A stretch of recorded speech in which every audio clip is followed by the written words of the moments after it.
Meghalaya Legislative Assembly Speaker Metbah Lyngdoh today chaired a meeting to discuss the current COVID scenario in the state with members of the government, opposition and heads of departments including Health, DHS and NHM.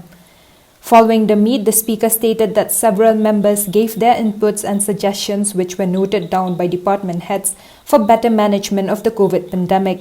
Inputs, feedbacks and suggestions given by all the honorable members expressed in the review, and where the department concerned, with the health and other departments also have taken note of and ensure that those things are in place at the ground level. Well, state as a whole is very vast, has a very vast area. It's very difficult to ensure that each and every health centers are being taken care of. But however, most of those areas, we have seen that the health workers, the doctors, the headmen and so on, they're really a part and parcel of the team. Today, we have been given a presentation on the status of COVID-19.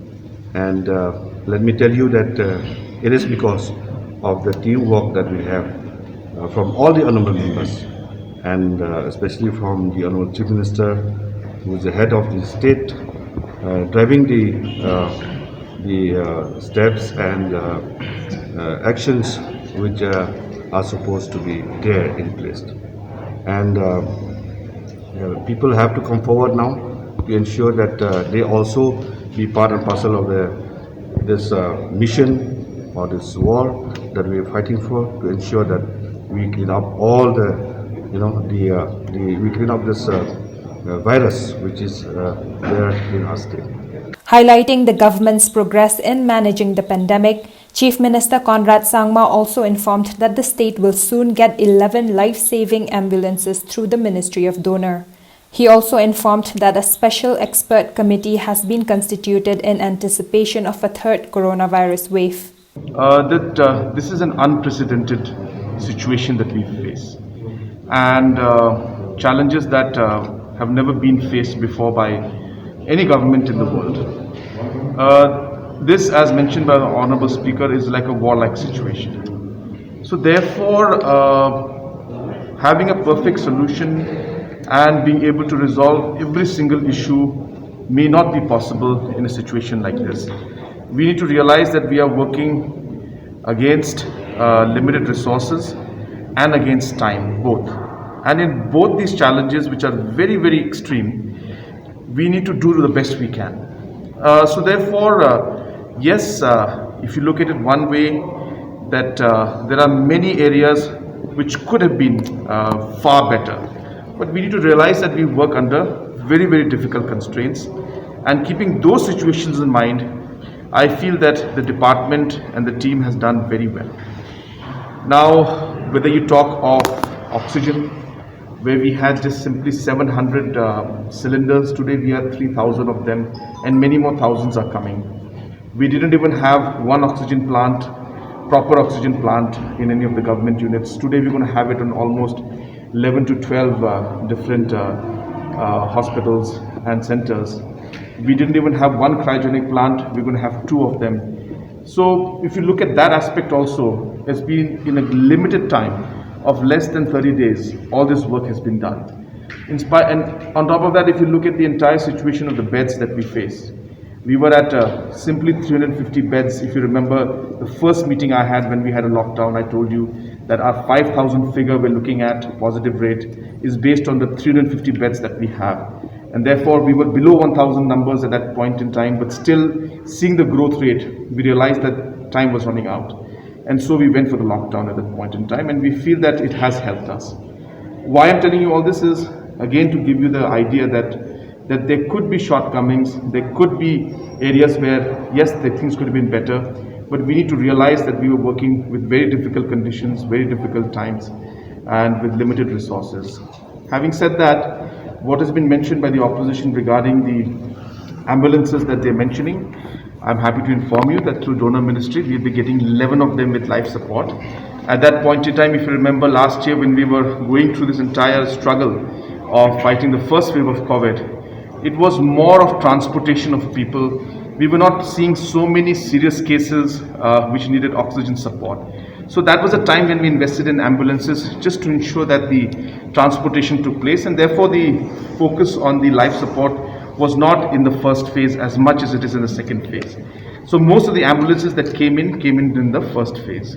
So now whatever ambulances we're bringing in, we're trying to ensure that they have got all the life support systems also. Meanwhile, leader of opposition Dr. Mukul Sangma informed that some suggestions he placed were auditing pharmacies as indiscriminate use of life-saving medicines without prescription from medical practitioners were brought to his notice.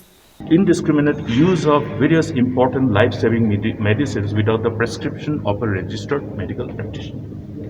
This is something which has drawn our attention and which I have shared. Now, in number of instances when I talk to the patients who are probably down with this COVID-19, who have not come forward for testing and who have recovered, I asked them, how was the symptoms? The symptoms indicate that they were actually down with COVID-19 and they have recovered. So what was the treatment? The treatment is that they are having self-medication by using local, whoever are not trained medical professionals, but then some so-called, we refer to them as what? We refer to them as quacks. Okay. But then these medicines are available in the pharmacies. Now pharmacies have to be audited.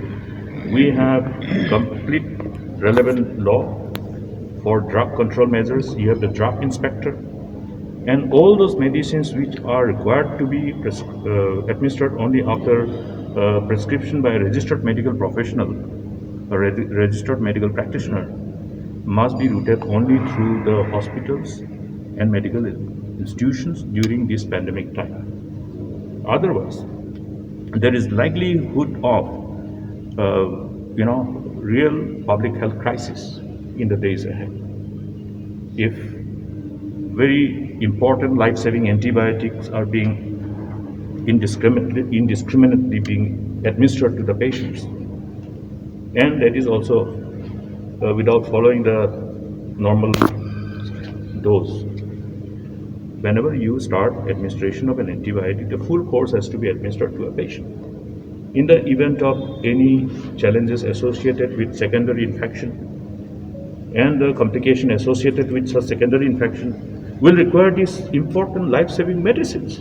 But if these important life-saving medicines are misused left and right now, you will end up seeing that many of the complications which is associated with secondary infections may pose a real challenge before the medical fraternity and therefore create a real public health crisis. Similarly, rampant and complete indiscriminate administration of steroids also have been brought to our notice. I have asked some of them, what were the medicines that you were asked to buy?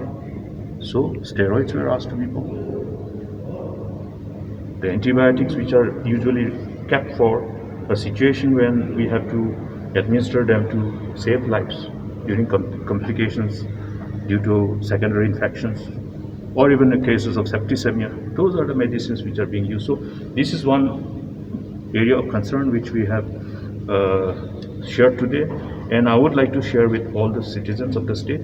We must, during this crisis situation, demonstrate our sense of responsibility, and the state has, though with limitation, have all the medical infrastructure across the state.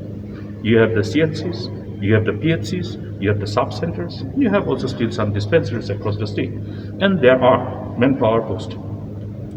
They must go to them. They must seek their advice and get prescription, and subsequently let them be subjected to testing